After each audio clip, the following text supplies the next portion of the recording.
আসসালামু আলাইকুম। সবাইকে অনেক, অনেক প্রীতি ও শুভেচ্ছা জানিয়ে শুরু করছি আমাদের আজকের এই পডকাস্টটি। আজ থেকে ৫ বছর আগে আমি একটি বই পড়েছিলাম। বইটির নাম হচ্ছে 'দ্য 4 আওয়ার ওয়ার্ক উইক'।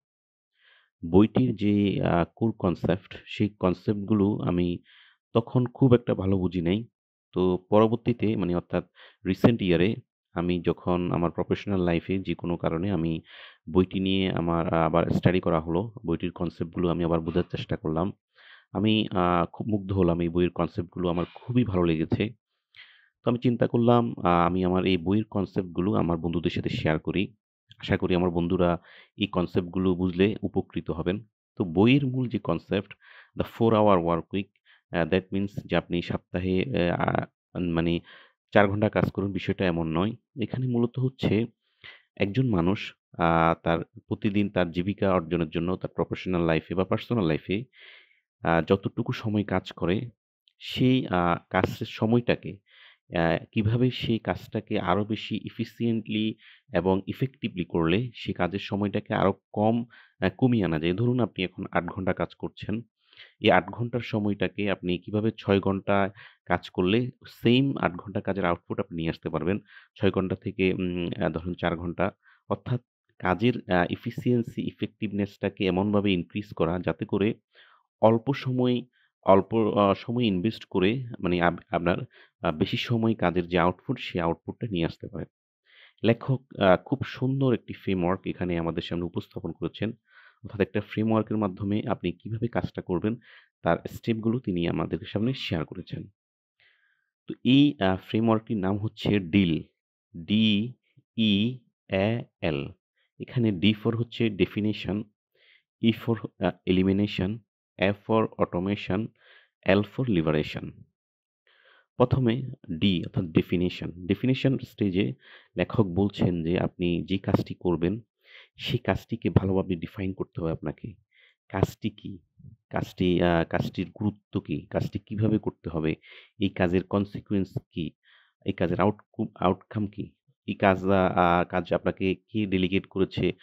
প্রত্যেকটা বিষয় কাজ সম্পর্কে আপনাকে ১ম এই কাজটাকে ভালোভাবে ডিফাইন করতে হবে। তো আপনি যখন কাজটা ভালোভাবে বুঝে নিয়েছেন, কাজের সবকিছু কাজের ধরন, প্রত্যেকটা জিনিস যখন আপনার কাছে ক্লিয়ার, এরপর আপনি কাজটা করবেন। ঠিক আছে? তো কাজটা করার সময় ২য় স্টেপ যেটা আমরা বলেছি ই অর্থাৎ ই ফর এলিমিনেশন। তো এই কাজটা করতে গিয়ে আপনাকে ভালোভাবে কাজটাকে এনালাইজ করে দেখতে হবে, এই কাজের মধ্যে কি, কি স্টেপ রয়েছে, যে স্টেপগুলোকে আমি এলিমিনেট করতে পারি। অর্থাৎ এই কাজগুলোকে আমি যদি না করি, এই কাজগুলো যদি আমি বাদ দিই তাহলে মূল কাজটা করতে কোনো অসুবিধা হবে না। যে স্টেপগুলো unnecessary কিছু স্টেপ। আমরা দেখব অনেক কাজ করার সময় আমরা কিছু কাজ খুব আন আন unnecessary কাজ করে ফেলি বা করা হয়ে থাকে, যেগুলোতে আমাদের এক্সট্রা কিছু টাইম যায়। অথচ মূল কাজ বা গোল অ্যাচিভ করার ক্ষেত্রে ওই কাজটার গুরুত্ব খুবই কম। ঠিক আছে?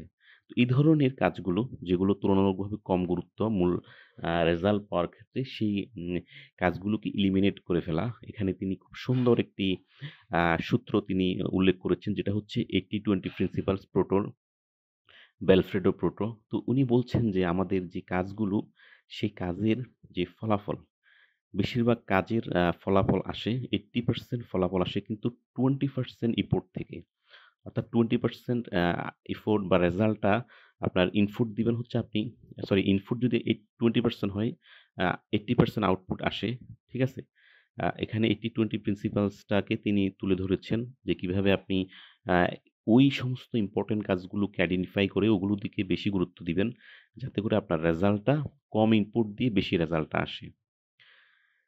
তো এখানে দুটো প্রিন্সিপাল আমার কাছে খুবই ভালো লেগেছে। একটা হচ্ছে বেলফ্রেডোর পেটো 80-20 প্রিন্সিপালস, আরেকটা হচ্ছে পার্কিনসন্স ল। পার্কিনসন্স ল এর কথাটা হচ্ছে আপনি কাজের সময়টাকে অর্থাৎ আমরা যখন উনি বলছেন যে আমরা যখন কোনো একটি কাজ আ গুরুত্বপূর্ণ হয় এবং সেই কাজের জন্য সময় যদি কম থাকে, তাহলে আমরা সেই কাজটাকে ওভাবেই করি যাতে কম সময়ের মধ্যেই কাজটা দ্রুত করা যায়। ঠিক একইভাবে আপনি কাজের সময়টাকে কমিয়ে ফেল কম কমি কম কম কম কমে কমিয়ে দিবেন যাতে করে আপনার কাজের গুরুত্বটা বেড়ে যায়। এটা হচ্ছে প্যাটোস আ সরি পার্কিনসনস ল। ৩য় স্টেপ যেটাকে আমাদের অ্যা অ্যা অর্থাৎ অটোমেশন।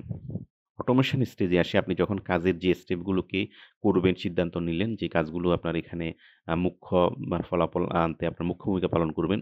এখন আপনি চিন্তা করবেন এই কাজগুলোকে কোনোভাবে অটোমেট করা যায় কিনা? অর্থাৎ এই কাজগুলোকে কোনো যন্ত্র দিয়ে করিয়ে ফেলা যায় কিনা? কোনো এআই টুলস দিয়ে করে করে ফেলা যায় কিনা?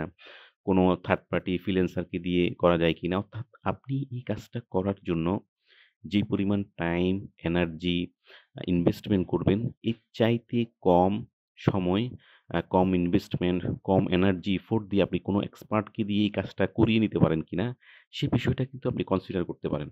ঠিক আছে? অর্থাৎ আপনি এই কাজটা অন্য কাউকে ডেলিগেট করে, অটোমেট করে এই কাজটা সম্পাদন করে নিতে পারেন। তো ডিল ফ্রেমওয়ার্কের সর্বশেষ যেই ধাপ, সেটি হচ্ছে লিবারেশন। লিবারেশন বলতে লেখক এখানে বুঝিয়েছেন যে লিবারেশন মানে এমন একটা কনসেপ্ট যে যেখানে আপনি আপনার কাজের জন্য, আপনার আর্নিং এর জন্য কোনো একটি নির্দিষ্ট লোকেশনের উপর, কোনো নির্দিষ্ট সময়ের উপর আপনি ডিপেন্ডেন্ট না। অর্থাৎ আপনি চাইলে আপনার এই কাজটি আপনি ওই লোকেশনে না থেকেও আপনি এই কাজটি করতে পারবেন।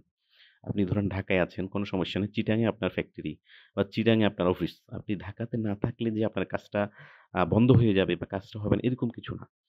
তো এখানে টাইম, অ্যা সময়, এই বিষয়গুলোর উপর মানে আপনার কাজের ডিপেন্ডেন্ট থাকবে না। তো ওভারঅল বইয়ের কনসেপ্টটা আ অনেক আ ডিপে অনেক কিছু আলোচনা এখানে প্র্যাকটিক্যাল এসেছে। আমি এই বিষয়গুলো নিয়ে ধীরে, ধীরে কথা বলব বইয়ের বাকি বিষয়গুলো নিয়ে। যেমন নিউ রিচ কি? তারপর ওখানে ডিল ফ্রেমওয়ার্ক থেকে শুরু করে প্রত্যেকটা মানে ডিল ফ্রেমওয়ার্কের আরো বিস্তারিত এক্সাম্পল সহ কিভাবে প্রফেশনাল লাইফ এ সেটাকে এপ্লাই করবেন, এই বিষয়গুলো আমি আপনাদের সামনে তুলে ধরার চেষ্টা করব ইনশাআল্লাহ। আপাতত এতটুকুই। ভিডিওটি কেমন লেগেছে আমাকে জানাবেন এবং আপনারা পরবর্তী এই বইয়ের উপর পরবর্তী সিরিজ আলোচনা শুনতে চান কিনা সেটা আমাকে জানাবেন। ধন্যবাদ সবাইকে। আসসালামু আলাইকুম।